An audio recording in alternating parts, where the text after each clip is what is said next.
It was a Wednesday, about 3 in the afternoon, and I was redlining steel shop drawings for a cantilevered roof when the family thread pinged. Before we keep going, drop a quick comment. Where are you watching from today?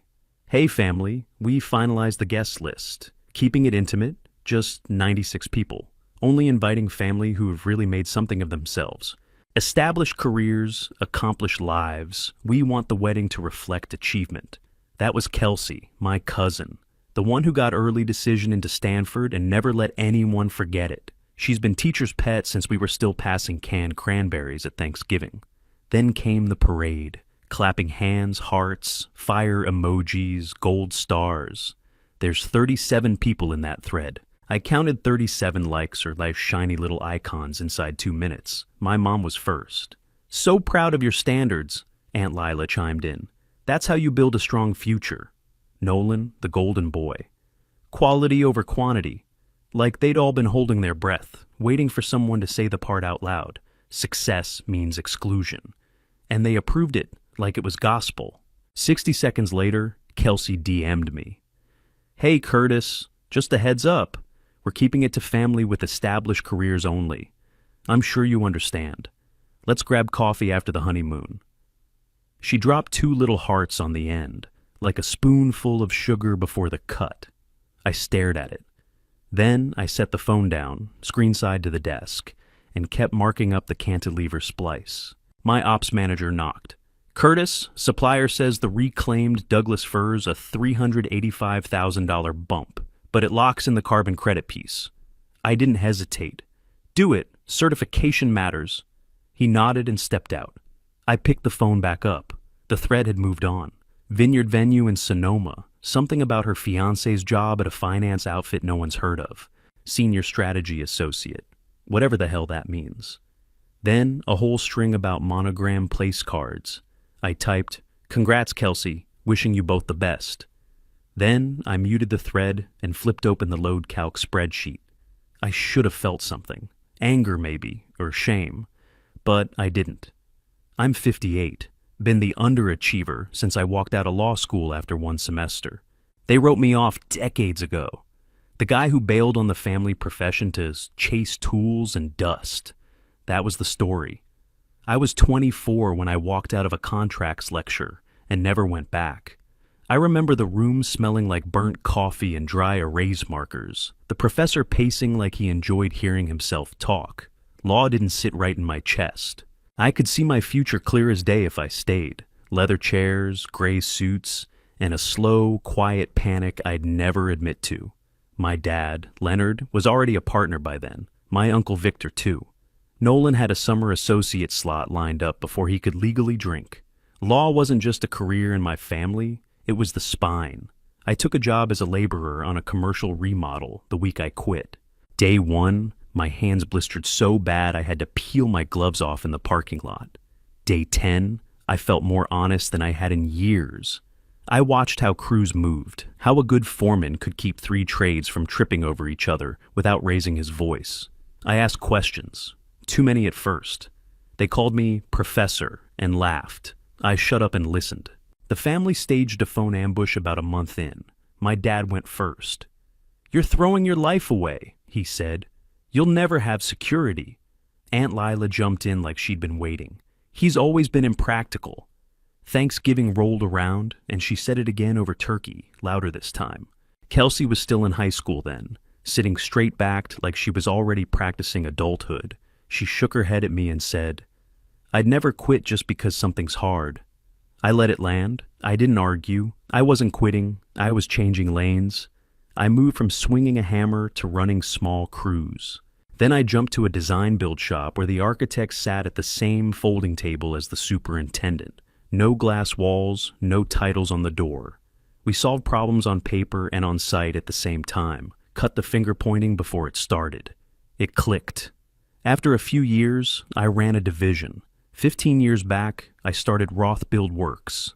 3 employees.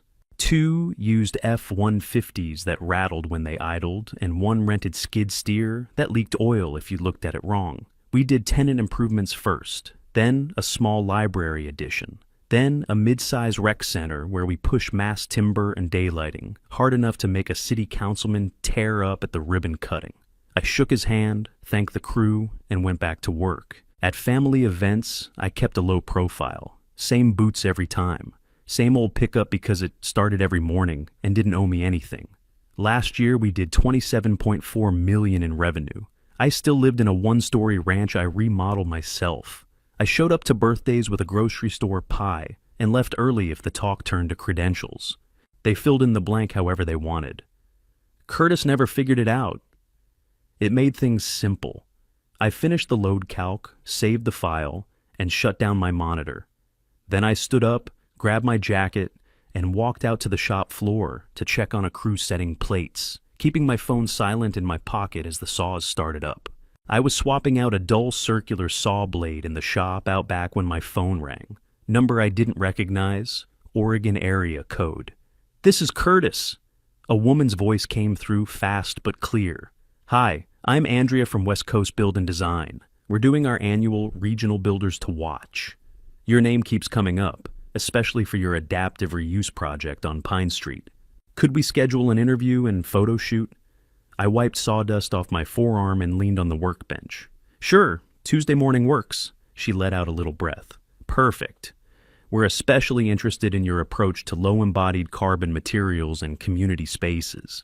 That college hall redo you did, those daylight monitors, gorgeous."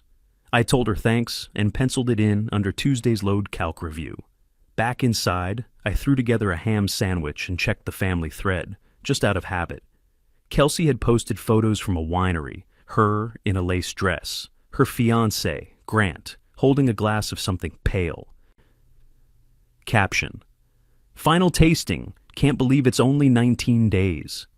The usual suspects lit it up. Hearts, wine glass emojis, people pretending they understood notes of fig and slate. I locked the phone and grabbed my sketch pad. Drew a quick section of a stair I'd been playing with. One that had to float but couldn't look like it was trying. Just clean lines and quiet confidence. Let the materials do the talking. That night, my project executive texted. City signed the change order on the riverfront market. Adds $8.1 million. Contract finalized. I replied, "Good. Get Denise to line up steel early." He shot back a thumbs up and a confetti gif. I didn't open it. I already knew what needed doing. Monday came hot out the gate. First was MEP coordination on a clinic with a cramped ceiling chase. Then a pre-con for a school cafeteria, tight site, full demo. After that, a pricing check on a museum reno that might finally break ground if the board stopped dragging. My phone buzzed a dozen times during the mezzanine discussion. I ignored it. We were trying to fit a full teaching kitchen under a 10-foot deck without tripping code. That mattered more than any thread. Andrea texted midday to confirm the photo shoot. Then she asked if we could do a site visit. "We like to capture you in the spaces you build." I sent her the address for the market job by the river, told her she'd want boots. After the call, I sat for a minute at the corner of my desk, just breathing in sawdust and coffee and the steady sound of someone pushing a cartload of sheet goods through the shop. It wasn't fireworks. It was just that solid working pride that sneaks up on you after years of doing the thing right. I didn't need anyone to clap, didn't need anyone to post about it. Around 10 on Tuesday, we were in the conference room running clash detection when my phone started lighting up like a slot machine. I ignored it and kept my eyes on the screen while the ductwork and steel fought for the same 6 inches of air. By the time we finished the HVAC run, I checked out of habit. 14 missed calls. By lunch, it was 19 missed calls and 58 texts. All family. I scrolled back to the start of the mess. Grant's mom had kicked it off in the thread. "Saw this on West Coast Build and Design. Are they featuring our Curtis?" Someone replied fast. "Our Curtis? No, he does odd jobs or works for someone, right?" Then another link dropped. A city press release. There I was in the photo, standing with our crew in front of the Pine Street project. Our banner stretched behind us, 12 feet wide. The caption read, "Roth Build Works, founder Curtis Roth." The thread melted down. Aunt Lila. "What is this? Nolan? Wait, he did the East Side Rec Center? People talk about that place." My mom, Diane. Curtis, why didn't you tell us? My dad. I thought you were on cruise for a contractor. Kelsey. This is confusing. The DM started right after. Kelsey. Oh my gosh, I had no idea. Of course you're invited to the wedding. I'll send details. My dad. We need to talk. This is unacceptable. Families don't keep secrets. Aunt Lila. I feel foolish. I've been telling people you're getting by. Nolan. Dude, you're actually a big deal? I locked the screen and went to the job walk. At the river market, a city council member happened to be there. He shook my hand and said, "We're grateful for how you problem-solved that floodplain mess." A vendor stopped me to say thanks for pushing roll-up doors so they could run stalls when the weather turned. I nodded, listened, took notes. My pocket buzzed every 30 seconds while relatives rediscovered my name. Back at the office, I typed one line in the thread. The information online is accurate. I started Roth Buildworks 15 years ago. We have 74 employees. Happy to answer work questions another time. I'm on site. I put the phone face down. It buzzed for a full minute without stopping. That night, the missed calls tally hit 41. Someone texted a screenshot of our website, my headshot in a hard hat, a project list, a paragraph about community grants. Mom called for the 4th time. I let it go. She called again. I picked up. She jumped right in. Why didn't you tell us? We thought you were struggling. You let us worry. I told you I had my own shop at Uncle Victor's birthday, I said. You said, "That's nice, honey." Then you and Dad pivoted to Nolan's clerkship. I tried for years, every time I got a pat on the head and a lecture about stability. So I stopped trying. You lived small, she said. You dressed plain. You drove an old truck. I value function, I said. She sighed. Well, Kelsey feels awful. You're invited now. Please come. I opened my calendar. The wedding was the same Saturday as a groundbreaking we'd been planning for months. A $53 million museum renovation. Cranes booked, press lined up. Kids coming to hold little shovels. I've got a commitment, I said. Family comes first, she said. It would've, I said, if I had been family when you thought I was failing. She went quiet. Wish Kelsey well, I said, and hung up. I set the phone on the nightstand, turned off the light, and rolled over. I slept fine. Wednesday morning, Andrea's photographer was setting up lights in our drafting room, moving quiet and careful around pinned drawings, when my assistant leaned in.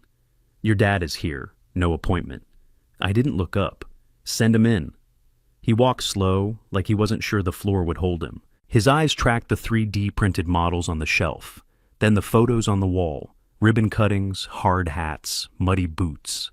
He sat across from me, straightened his tie, and said, "Is this really your office?" "Yes." He took another second, then nodded. "It's impressive." "Thank you." We sat there, 2 grown men staring at the same desk, neither of us knowing where to put our hands. He finally cleared his throat. "I came to apologize." I kept my voice flat. "Okay." He let out a long breath. "I told myself you'd made a mistake leaving law. I wanted what I knew for you because I thought it was best. When you chose this, I treated it like a phase. I encouraged everyone else to treat it that way too. I supported Kelsey's choice because it fit the story I preferred." "You didn't prefer a story," I said. "You preferred being right." He didn't push back. His eyes dropped to the floor. "I missed your life for almost 3 decades, he said, voice cracking just enough to notice. "I missed your wins. I dismissed you to your face. I'm ashamed." He looked up. "Can you forgive me?" I didn't dodge it. "I don't know. That's not a switch. You don't toss me in the loser pile for years and then pull me back out when there's a magazine article. It's going to take time." He nodded, slow. "What you can do now," I said, "is learn what I actually do. Not because there's money in it, because you want to know me."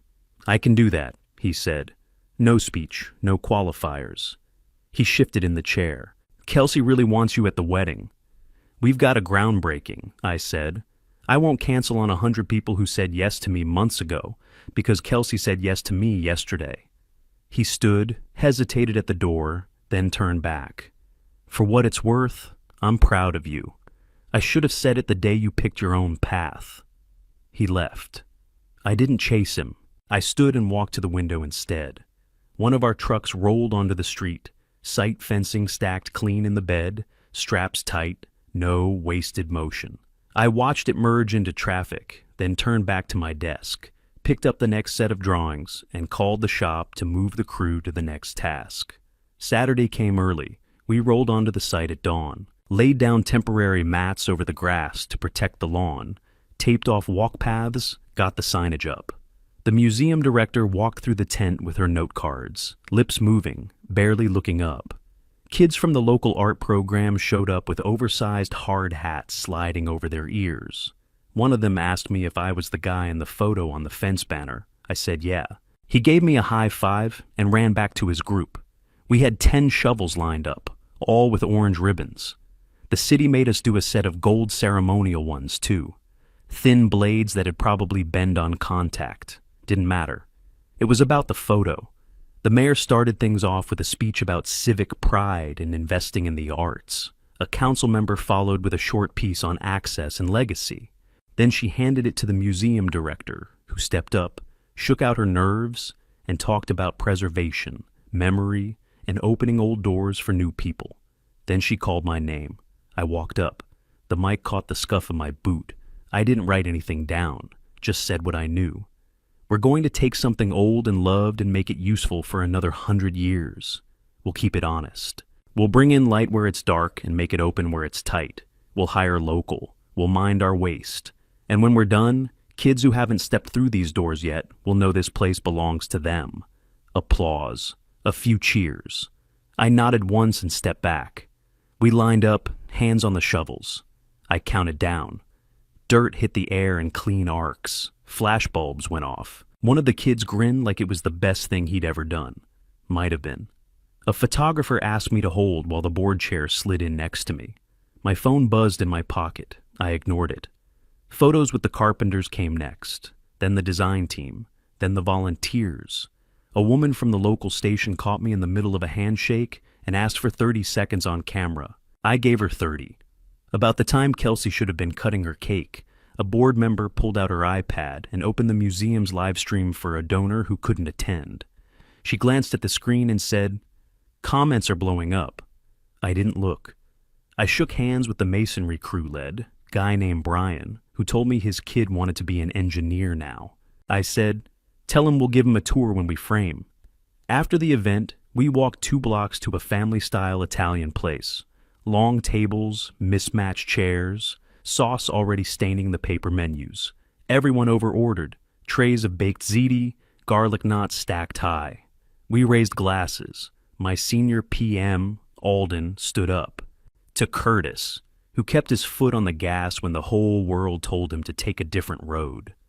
Laughter all around. They knew the whole story, not the summary, the real thing. My phone buzzed again. I finally checked it. The family thread had gone quiet for hours. Then one message popped up, from my dad. It was a screenshot of the live stream, me in a hard hat, skyline behind me, mic in hand. His message read, "This is what success looks like. I'm sorry it took me so long to see it." I locked the phone and set it aside, picked up my fork and dug into the chicken parm like nothing had changed, even though it had. 2 weeks later, the feature landed.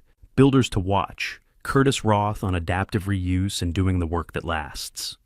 They ran a photo of me on Pine Street holding a chisel, even though I hadn't swung one much lately, plus another shot in the drafting room with the team bent over a model, all elbows and intent. Andrea quoted me clean. I didn't drop out. I redirected. She had asked if she could use it as a subhead. I told her yes without thinking. Seeing it in print felt right. She wrote about our choices. Low-gloss finishes so people could scuff them without guilt, structural timber when it made sense, daylight before drama. She explained how we over-explain change orders so owners stop being scared of them. No hero talk. Just process and patience. My mom called within the hour. "Everyone is talking about the article," she said. "Friends from church, cousins, people I haven't seen in years. They're asking why we never mentioned any of this." "Tell them the truth," I said. "The truth makes us look bad." Then maybe don't dress it up. She went quiet for a beat. You didn't mention family at all, she said. Not once. That was deliberate. Harsh? Honest. I told her I loved her. I told her my success wasn't hers to claim. They didn't build this with me. My guys did. My mentors did. The owners who took chances did. So what now? She asked. We can build something different, I said, if you want it to be real. She said she'd try. I believed her as much as I could without lying to myself. The next afternoon, Kelsey called. No warm-up. I owe you a real apology, she said. I excluded you because I thought you were failing. I thought success had a certain look, degrees, titles. You didn't fit the picture, so I made you smaller in my head. You were honest about what you valued, I said. That's more than most people manage. She told me the wedding was beautiful. Then she laughed, sharp and surprised. But everyone kept talking about your groundbreaking. They pulled it up during cocktail hour. My wedding ended up being about your absence. I'm sorry for that part, I said. Don't be, she said. That's on me. She paused. Also, Grant and I bought a lot on the edge of town. We want you to build our house. I started to say she didn't have to. She cut me off. We want you because you're good, she said. And I want to learn how you think. Send the survey and the soil report, I said. I will, she said. Today. After the call, I walked the shop. The article printout was already pinned by the time clock, crooked, coffee-stained at the corner. A carpenter stopped me to ask about a detail. An estimator waved me into his office to look at a number that didn't sit right. A delivery truck backed in, beeping steady. I pulled the article down, folded it once, and slid it into my bag. Then I grabbed a hard hat, stepped onto the floor, and pointed the crew to the next lift, letting the work keep moving while the phones kept ringing somewhere else. 3 months later, I met Kelsey and Grant on a windy lot just past the edge of town. It dropped into a stand of oaks that would block the worst of the western sun and still let the breeze through. The foundation was staked, but not poured. Dirt was clean. Someone had compacted it right. I brought a roll of drawings and 2 camp chairs because I didn't trust the flimsy plastic ones I saw rattling around in their trunk. We popped the chairs open by a flag corner, and I unrolled the plans across my knees. This shape, I said, tracing it, tucks the garage into the slope here, keeps the roofline low from the street. Then we open up the living room toward the trees. Morning light, no glare. We walked the footprint. Kelsey had a clipboard and a pen tucked into her hoodie pocket. She asked about glazing ratios, overhang depth, winter sun angles. She'd done the homework. Grant asked about triple pane versus low E and whether the geothermal line was worth the trench. I gave them real answers. It'll cost more up front, but it's clean. You won't regret it in February. Kelsey stopped at a spot marked for a window. This one, it frames the ridge. How'd you land that? I came out here before sunrise, I said. Twice. Watched how the light moved. Stood where your table might go. Tried to feel where a bad day would find you and how the house would help. She looked at me and nodded. Small smile. Nothing extra. But it landed. We argued in a good way about siding. Grant wanted board-formed concrete. Kelsey pushed for cedar. I pitched charred cypress. Durable. Warm. Would hold the line between them. They both nodded. Then we talked money. I didn't spin it. It's going to come in around 1.47 with the systems you want. That's before contingency. We'll keep the contingency fat, and I'll try to give it back. Kelsey looked me dead in the eye when I said that. I saw her register it, the transparency. I knew the moment she realized this wasn't a favor. It was real work. At my truck, she hung back a second while Grant took a call. The family's getting better, she said. Dad's been talking about your projects at dinner. Mom's bragging to friends like she didn't spend years warning people you'd never make it. They're seeing you, she said. For real. Let's see if it lasts, I said. I think it will, she told me. You didn't change to fit them. They're changing. I nodded. That's their work, not mine. She hugged me quick. No build-up, no big moment. Just a fast, firm squeeze and let go. Felt right. We set next steps. Geotech, framing package, shop drawings. I finished my coffee, crushed the cup, and tossed it in the bed of the truck. Then I climbed in, shut the door, and exhaled without meaning to. Not because I'd proved anything, because I got to do the one thing I've always used to patch cracked walls, put in real work and let results speak. A few weeks after that site walk, my dad texted me a photo from a legal conference. Some urban policy panel was talking about civic design, and behind them, projected 10 feet wide, was a slide showing the Pine Street Project and the East Side Rec Center. His message read, "Proud moment. They don't know you're my son. I do." I stared at it longer than I meant to. Then I saved it. The family thread still pings, but it's different now. Less scoreboard, more life. A kid's first bike, a hospital discharge. Somebody burned a casserole and actually admitted it. No shame. Kelsey sends photos of the build. Ridge beam going in. Stair stringers landing right. One caption read, "Grant cried when he saw the light in the stairwell." He'd never say it, but I saw the photo. He did. My mom calls most Sundays now. She asks normal questions, how the market project's going, whether we landed the charter school expansion. She lets me finish my answers. Doesn't steer it back to Nolan's trial prep. If she slips and says something like, "real jobs," she catches herself. Says, "I'm learning." She is. I don't grade it. I just notice. The magazine mailed me a frame print of the feature. I didn't hang it in the conference room. I stuck it in the hallway by the shop bathroom, where it gets splashed by the hose and clipped by the broom handle. One of my guys asked why. "Because everyone uses this door," I told him. "If you want a thing to matter, put it where it can get dinged." I was at Kelsey's site the morning the crane dropped the ridge beam. Windy again, crew moved clean. Jaime, my lead, whistled when the beam hit perfect. Kelsey passed out coffees without getting in the way. She's learning how a build breathes, when to speak, when to stay quiet. After the set, she stood next to me, squinting at the roofline against the sky. "I get it now," she said. "Why you chose this. I didn't even have to think. I didn't choose it. It stuck to me and wouldn't let go. I just stopped fighting it."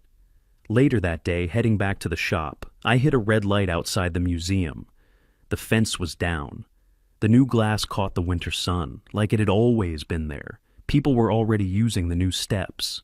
A dad crouched to tie a kid's shoe. A bus hissed to a stop. I rolled the window down, just listened. Voices without echo, footsteps without hurry, no applause, no speeches, just a space doing its job.